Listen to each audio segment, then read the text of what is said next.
The prison was built on a lonely island, guarded by sentries around the clock, with shark-infested water surrounding it on all sides. The island's boatmen had all been bribed by the warden, making escape almost impossible. Papillon once tried to break out, but he failed, and was thrown into solitary confinement for 2 years. When he first entered, faced with a freezing wooden plank for a bed and leftover scraps from the guards' meals, he sank into despair. For 728 days, he spent nearly every moment counting on his fingers, waiting for time to crawl by. One day, a guard delivered a bucket with half a coconut and a small slip of paper. The note said he would have to survive on just half a coconut a day from now on. It turned out that his friend Dega had secretly bribed a prisoner who delivered food. Seeing the note reignited Papillon's hope, and he began training his body, surviving on the coconuts that came each day. Before long, the guards discovered the coconuts, and the prisoner was beaten savagely. The warden then sent Papillon a bowl of meat soup, promising he could have it every day if he revealed who had been helping him. But Papillon refused to betray his friend and pretended not to understand.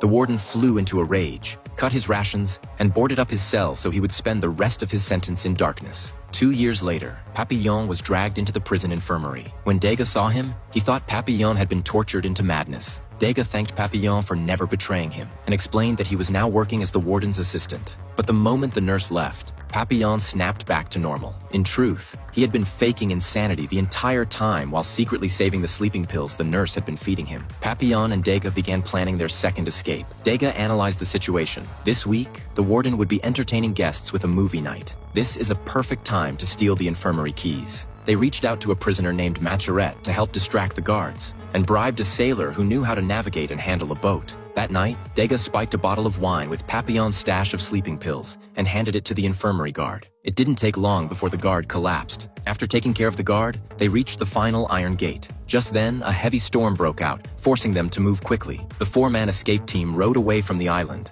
disappearing into the rain. But by the next day, their boat began leaking and couldn't hold all 4 men. The burly sailor insisted that 2 men had to be sacrificed, or they would all drown. Naturally, the 2 weaker ones became the targets. Maturette fought back desperately, but he was thrown overboard. Papillon was furious and grappled with the sailor, while Dega made a decisive move, knocking the bearded man unconscious and tossing him into the sea. The storm raged on, and the small boat was nearly torn apart. When they woke up, the 3 survivors had washed ashore near a remote tribe. The locals, who had lived off fishing for generations, welcomed them warmly. For a brief moment, they thought they had finally escaped. Papillon prepared to part ways and say goodbye to his friends. But as he walked a short distance away, a military unit suddenly appeared.